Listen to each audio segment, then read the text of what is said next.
की कथा कहती है तीन चीजें भगवान शंकर के साथ माता पार्वती का विवाह करते समय, भगवान शंकर के साथ विवाह करते समय भगवान हिमालय राज ने शंकर भगवान में तीन चीजें देखी है।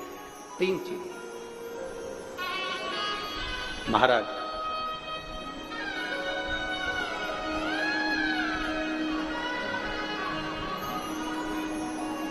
पार्वती जी के पिता हिमालय राज ने शंकर जी के साथ विवाह करते समय तीन चीजें देखी। प्रत्येक घर के पिता को अपनी बेटी की शादी करते समय तीन चीजें देखना चाहिए। पहला, संपत्ति मत देखना, कुल देखना, अच्छा कुल है कि नहीं, इसके घर में कहीं लड़कियों के साथ बहुओं के साथ अत्याचार तो नहीं हो रहा है, इसके घर में बेटियों के साथ में अपशब्द तो नहीं बोले जा रहे। हिमालय राज ने पार्वती जी का विवाह करते समय तीन चीजें देखी थी। प्रत्येक घर का पिता बेटी की शादी करते समय तीन चीजें देखे। संपत्ति मत देखना, तुम्हारी बेटी के भाग्य में संपत्ति होगी तो वो ढेरों की संपत्ति बनवा देगी, और अगर भाग्य में नहीं होगी तो पेट्रोल पंप भी बिगवा देगी, उसका क्या।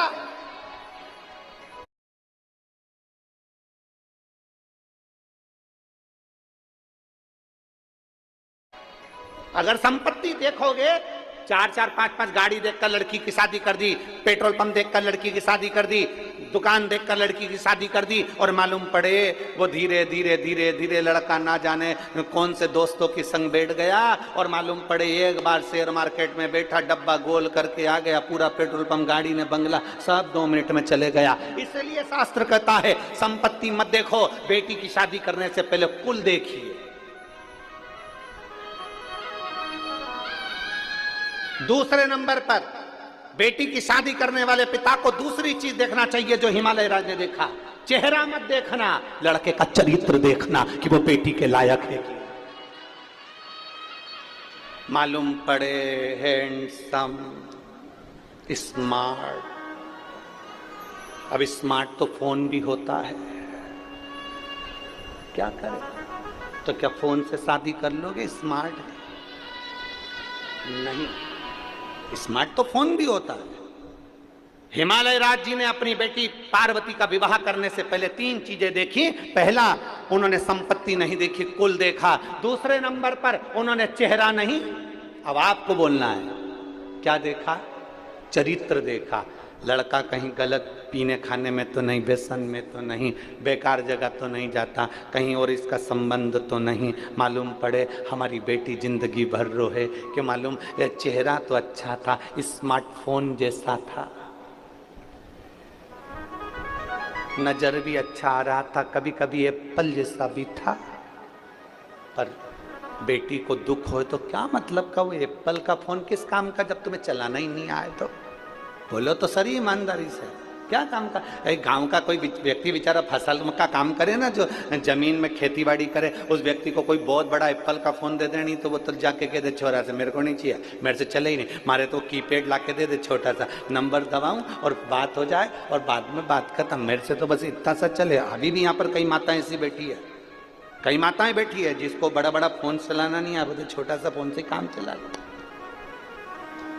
भले उसका लड़का 10,000 20,000 का चला है, पर वो तो वो 500-700 का चला ले। बोलते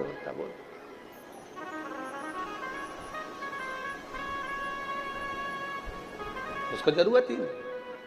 चेहरा मत देखना, क्या देखना? चरित्र देखना। शिव महापुराण की कथा कहती है उसका धन नहीं, उसकी कमाई नहीं। शिव महापुराण की बात कथा कहती है, तीसरे नंबर पर कहती है कि उसका धन वैभव सब अलग चीज है। तीसरे नंबर पर शिव महापुराण हिमालय राज की कथा कहती है पार्वती जी के विवाह के लिए कि लड़के की संगति देखो, संग किसका है? ए मेरी परतवाड़ा की जीजी और जितने भारत भूमि के जितने भक्त शिव महापुराण की कथा को इस परतवाड़ा की भरत धरी से श्रवण कर रहे हैं, इस भूमि से सुन रहे हैं, जो अपने आस्था चैनल पर, फेसबुक, यूट्यूब पर, मोबाइलों पर इस कथा को सुबह 9:30 बजे से 12:30 बजे तक सुन रहे हैं, उनसे निवेदन करेंगे 3 चीजों का स्मरण आपके जीवन में रहे। एक, धन मत देखो, कुल देख लो, दूसरा संपत्ति मत देखो, लड़के की संगति देख लो, और तीसरा चेहरा मत देखो, चरित्र देख लो, तो तुम्हारी लड़की कभी दुखी नहीं हो सकती, वो सुखी ही रहेगी, सुखी रहेगी।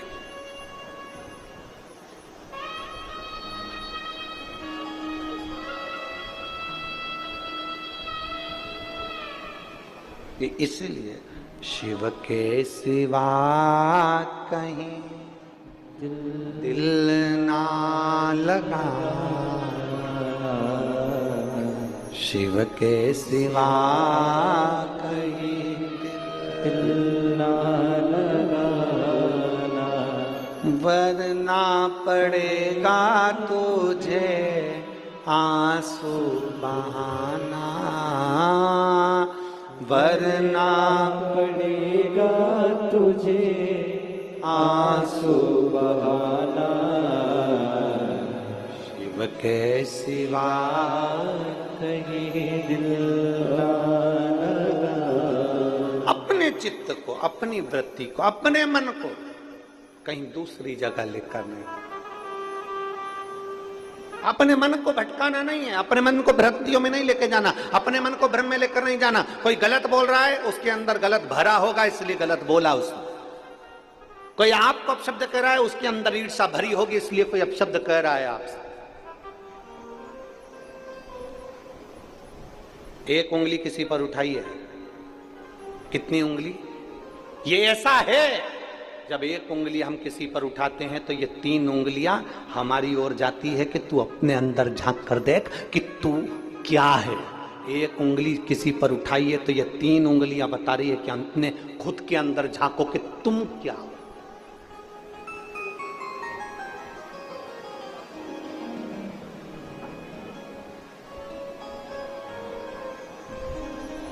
सास बहू की गलतियां निकाले, बहुत निकाले, खूब निकाले।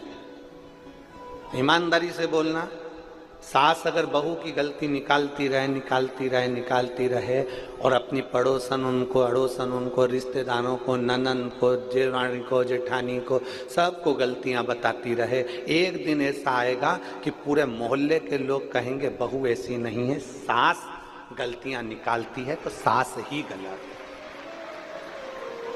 बहू दिन भर सास की गलतियां निकालती रहे, जब मायके जाए तब गलती, जब जाए तब गलती, बहन आए तो गलती बताए, कोई आए तो गलती, पति को गलती बताए, तो एक दिन ऐसा आता है कि लोग भी समझ जाते हैं सास गलत नहीं, गलत ये है। आप एक उंगली किसी पर उठाइए, उसमें से गलतियां छांटना प्रारंभ करिए। एक उंगली किसी पर उठाइए, ये 3 उंगलियां आपकी ओर जाकर बताती है कि तुम अंदर से क्या हो, तुम्हारे भीतर भरा क्या है, तुम कैसे हो। ये 3 उंगलियां बताती है कि तुम्हारे अंदर कितना क्या भरा पड़ा है।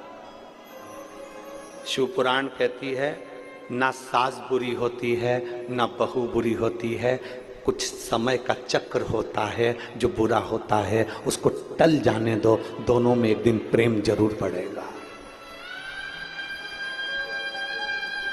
एक लड़की की शादी हुई, लड़के से उसका विवाद हो गया, मायके चली गई, मायके वालों ने कह दिया मत जाना, तू हमारे पास रह। शिव महापुराण की कथा कहती है थोड़ा टल जाने दो, इस संवाद को थोड़ा टल जाने दो। लड़का लड़की में विवाद हुआ है ना, थोड़ा समझाओ, कोई बात नहीं बेटा, चल हम बैठते हैं, बात करो, अच्छे से रहो, दोनों अच्छे से रहो, प्रेम से रहो। विवाद हुआ, अभी नए नए जुड़े हुए, 1 साल हुआ शादी का, 2 साल हुआ, 3 साल हुआ, थोड़ा समय लगेगा, कम से कम 5-6 साल इंतजार करो, इसके बाद निर्णय पर पहुंचना। इतनी जल्दी निर्णय मत ले कि मुझे अब इसके साथ रहना ही नहीं। बहुत समय तुम मायके में रह रही है, जा ससुराल में ले। हो सकता है बेटी को समझाओ, तू एक बार विवाद कर कर आ गई, मान लो तेरे को ऐसा पति मिला और तूने तलाक भी ले लिया, तो हो सकता है तो दूसरी शादी करे और वो भी ऐसा ही निकल गया, तो क्या जवाब था? थोड़ा समझाओ, थोड़ा समझाने का प्रयास करिए, थोड़ा कहने का प्रयास करिए। हाँ, जब बेटी के लायक लड़का ना हो और तुम्हें लगे कि ये बेटी के लायक नहीं, सही में हाथ उठाता, मारता, ठोकता, गाली देता, अपशब्द कहता, इज्जत नहीं करता, सम्मान नहीं करता। कितनी बड़ी बात, एक बुजुर्ग व्यक्ति मरते मरते 4 बातें अपने लड़के को कहकर चले गए।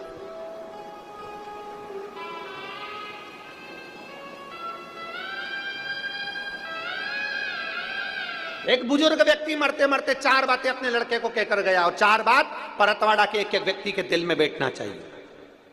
एक बुजुर्ग व्यक्ति मरते मरते 4 बातें अपने लड़के को कह गया, बेटा छांव में जाना, छांव में आना।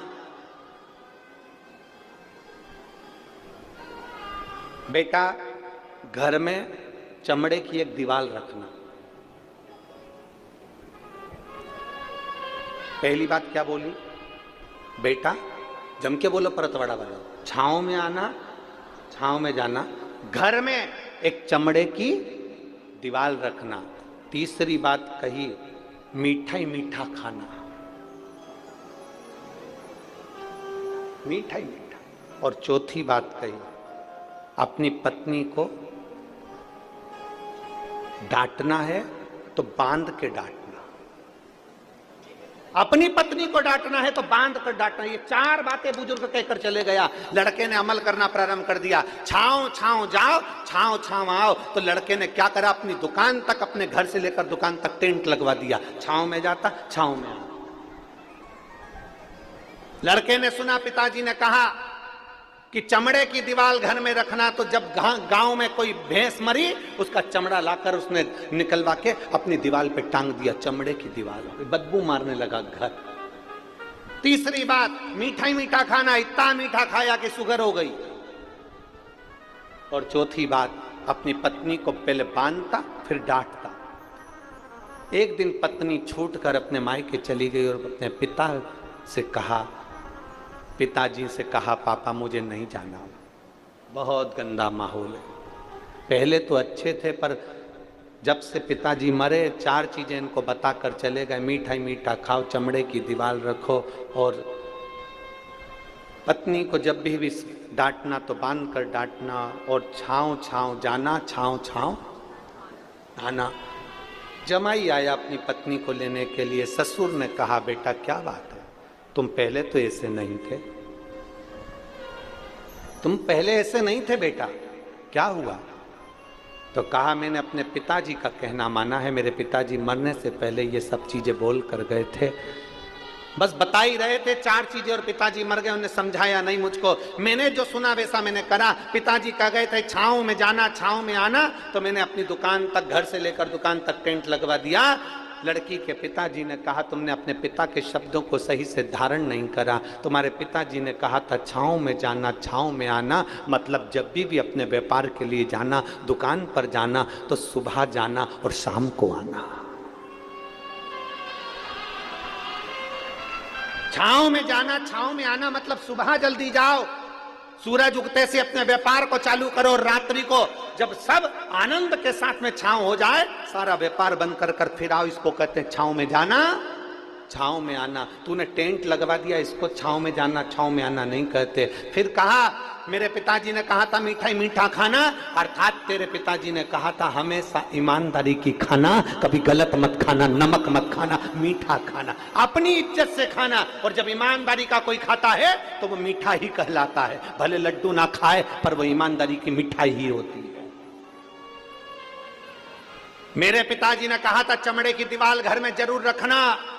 तेरे पिताजी ने कहा था कोई एक व्यक्ति घर में ऐसा रखना जो तुझे सतमार्ग बताता रहे, तेरी इज्जत कराता रहे और तुझे सम्मान के शब्द बोलता रहे।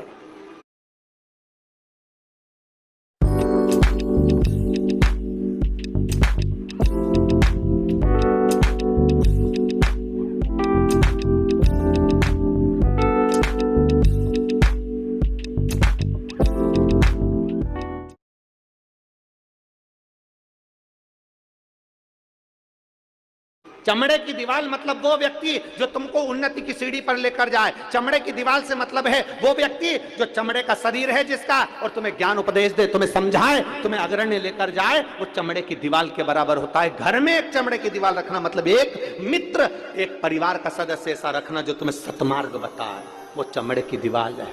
और चौथे नंबर पर पत्नी को बांध कर डांटो, मतलब पत्नी को कभी 4 लोगों के सामने मत डांटना, अकेले कमरे में ले जाकर डांटना, इसको कहते हैं बांध कर डांटना। तू अपनी पत्नी की इज्जत क्यों गिरा रहा है? चार दोस्तों के सामने पत्नी को अपशब्द कह दिया, रिश्तेदार आए तो उनके सामने अपशब्द कह दिया, नंदे आई तो उनके सामने अपशब्द कह दिया, नंदोई आए तो उनके सामने अपशब्द कह दिया, छोटे कई देवरानी खड़ी रहती है और पति आया और अपनी पत्नी को डांट दिया। चार देवरानी के सामने उस जेठानी की क्या इज्जत होगी, उसका सम्मान क्या होगा? चार दोस्तों की पत्नी के सामने आए और डांट दिया, उन चार दोस्तों की पत्नी के सामने पत्नी की इज्जत क्या होगी? इसलिए उस ससुर ने, उस पिता ने कहा था कि पहले बांधना फिर डांटना, अर्थात अपनी पत्नी को कहीं चार लोगों के सामने कुछ मत कहना, कहना तो कमरे में ले जाकर कहना।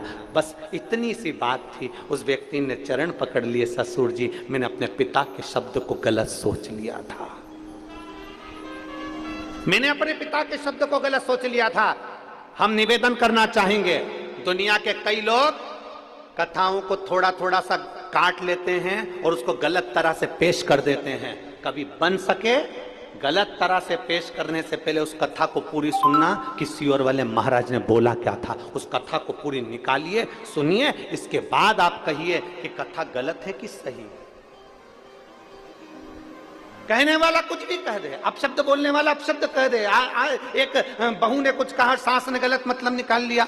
चार तरह के लोग होते हैं, चार तरह का मतलब निकालते हैं। पहले कथा को पूरा सुनो कि उस कथा का विस्तार वर्णन क्या करा गया है, उस कथा में बोला क्या गया था, उस कथा में कहा क्या गया था। छोटी सी बात लोगों ने, जैसे लोग कह दिए बेलपत्री पर, अरे गुरुजी ने क्या कहा था, पहले मेहनत करो, अपनी पूरा परिश्रम करना, फिर एक बेलपत्र शहद की ले जाकर समर्पित करना देवाधिदेव महादेव को। लोगों ने आधा काटा आधा छाटा, थोड़ा सा निकाला और प्रस्तुत कर दिया। उसको समझो, कहां से बोला गया है, कहां से लिया गया है, क्यों बोला गया है, किस लिए बोला गया है, उस प्रसंग को समझने की जरूरत है। उठाया, कह दिया, प्रस्तुत कर दिया ना। उस लड़के ने अपने पिता के चार वचन को गलत सोच लिया था, टेंट लगवा दिया, मीठा ही मीठा खाया, शुगर हो गई, भैंस मर गई, चमड़ा लाकर दीवार पर टांग लिया, चमड़े की दीवार हो गई, और पत्नी का हाथ बांध कर डांटे। तो ये कहां की रीति है? पिता के शब्द को समझना जरूरी है, व्यक्ति के शब्द को समझना जरूरी है। घर में सास बोलती है, बहू को समझना जरूरी है, और बहू बोले तो सास को समझना जरूरी है। इतनी जल्दी निर्णय पर मत पहुंचना कि मुझे अब इसके साथ नहीं रहना, नहीं, साथ रहो और साथ रहकर। बहू को समझना जरूरी है और बहू बोले तो सास को समझना जरूरी है। इतनी जल्दी निर्णय पर मत पहुंचना कि मुझे अब इसके साथ नहीं रहना, नहीं, साथ रहो और साथ रहकर उसको अच्छा करने का प्रयास करो कि मेरी जिंदगी इसी को ठीक करने में करना है। अब दूसरे को अच्छा करना है तो पहले क्या करना पड़ेगा? जम के बोलो जरा। बहू को अच्छा बनाना है तो सास को क्या करना पड़ेगा? बोलो बोलो, जम के बोलो री परतवाड़ा वाली जी। पहले क्या करना पड़ेगा? खुद को अच्छा बनना पड़ेगा। गायत्री परिवार वाले कहते हैं हम सुधरेंगे, बोलो बोलो जम के, हम सुधरेंगे युग सुधरेगा, हम बदलेंगे युग बदलेगा। पहले बदलना किसको पड़ेगा? हमें अपने आप को। पहले सुधरना किसको पड़ेगा? हमें अपने आप को। जब हम ही नहीं सुधर रहे तो फिर दुनिया क्या सुधरेगी? हम ही नहीं सुधर रहे। एक पंडित जी प्रवचन में कह रहे थे 4 महीना चतुर्मास में बैंगन नहीं खाना चाहिए। पंडित जी प्रवचन में कह रहे थे 4 महीना चतुर्मास में बैंगन नहीं खाना चाहिए। पंडित जी घर गए, उनकी पत्नी ने मूंग की दाल बनाई। पति चिल्ला कर दौड़ा, मैं अभी परसों के दिन बैंगन लेकर आया था, तूने बैंगन नहीं बनाया। पत्नी बोली तुम्ही ने तो प्रवचन में कहा था कि चतुर्मास में 4 महीना बैंगन नहीं खाना चाहिए। पति माथा ठोक कर बोला चौकी की कथा को चूल्हे तक क्यों लाई? वो तो मैं प्रवचन में कह रहा था, तूने अपने आप में अमल कर लिया। हम जो कहें पहले अपने आप में अमल करना चाहिए। हम जो बोलें पहले अपने आप पर अमल करना चाहिए। हम बहू को कह रहे हैं बेटा ऐसा रहिए, बेटा ऐसा करिए। हम खुश हो रहे अपने जमाई को देखकर। यहाँ जितनी माताएं बैठी हैं सब अपने जमाई को देख के बड़ी खुश होती हैं।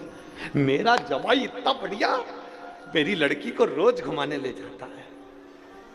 मेरा जमाई इतना बढ़िया, मेरी बेटी कह दे तो मायके लेकर आता है। और वही की वही जो तुम्हारा जमाई कर रहा, वही की वही तुम्हारा छोरा तुम्हारी बहू के साथ करे तो क्यों बुरा लगे? फिर क्यों बुरा लगता? मेरा जमाई मेरी बेटी को मायके लेकर आता है, मेरा जमाई मेरी बेटी को रोज घुमाने ले जाता है, और तुम्हारी बहू को तुम्हारा बेटा रोज गाड़ी पे घुमाने ले जाए तो तुम्हारा मुंह भगोड़ा हो जाए। दूर के ढोल, अरे बोलो तो परतवाड़ा वालों, दूर के ढोल सुहावने। तुम्हारा जमाई बेटी को आइसक्रीम खिलाए तुम्हें अच्छा लगे, मेरा जमाई हीरा। और तुम्हारा बेटा तुम्हारी बहू को आइसक्रीम खिलाए तो जीरो। वो भी तो किसी का जमाई है, वो भी तो किसी की बेटी है। जब तुम्हें मेरा जमाई मेरी बेटी को जब घूमने जाए ना तब गाड़ी दिलाए, जब घूमने जाए वो क्या बोलते हैं, एयर रिंग दिलाए, एयर रिंग। जब घूमने जाए तब उसको अंगूठी दिलाए। और तुम्हारी बहू को तुम्हारा बेटा दिलाए तो बड़े खुश हुआ करो कि जैसे आज आपके जमाई की बात सुनकर आपको गर्व होता है, उसी तरह मेरी बहू के घर के लोगों को भी मेरे बेटे को देखकर गर्व होना चाहिए।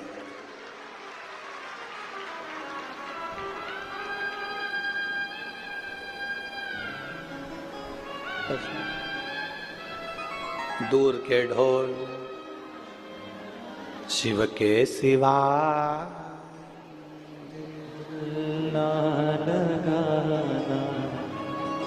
बस दूसरा करे तो अच्छा, अपन करें तो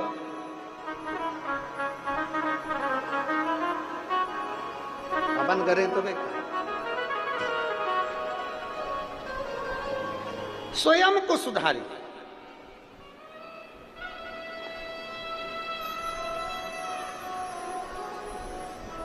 और जिस दिन हम स्वयं सुधर गए, हम सुधरेंगे। हम दूसरे से कहते हैं मंदिर जाओ, लोटा भर के जल चढ़ाओ, पहले अपने को जाना पड़ेगा। हमने दूसरे से कहा तेरे यहां ऐसा हो रहा है तो तू पशुपति व्रत कर। उसने पशुपति व्रत करे और उसका काम हो गया, और तूने पशुपति व्रत करे और नहीं हुआ। क्यों? क्योंकि तेरा विश्वास पक्का नहीं था। उसने तेरे वचन पर विश्वास करा और उसने काम किया और हो गया। एक पत्र है, देखिए।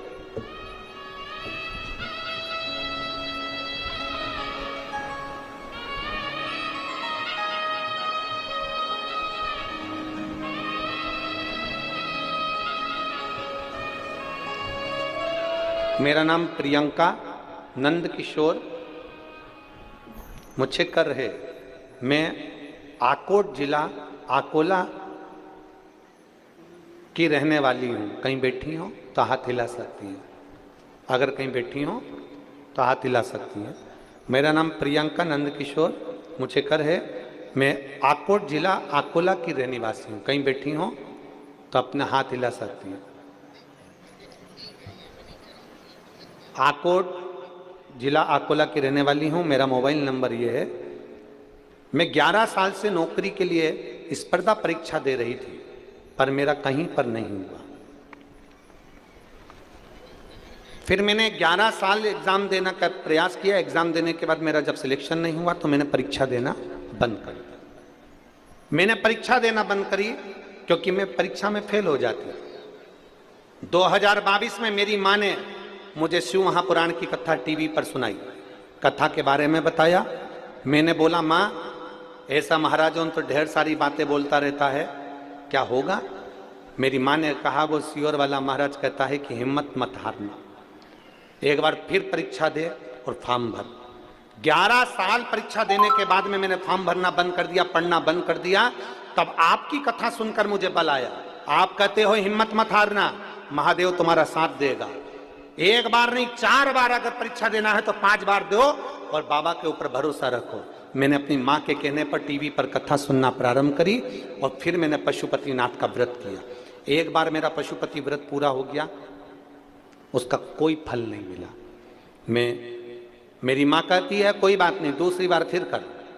2 महीने बाद मैंने पशुपतिनाथ का फिर व्रत करा, पर मेरा उस व्रत से भी कोई सिलेक्शन नहीं हुआ। तब मेरी साथ की सहेलियों ने कह दिया व्रत करने से अगर किसी को सिलेक्शन हो जाता तो ना जाने कितनों का हो जाता। तब मैंने व्रत नहीं करा, पर मेरी माँ ने कहा एक बार फिर व्रत कर।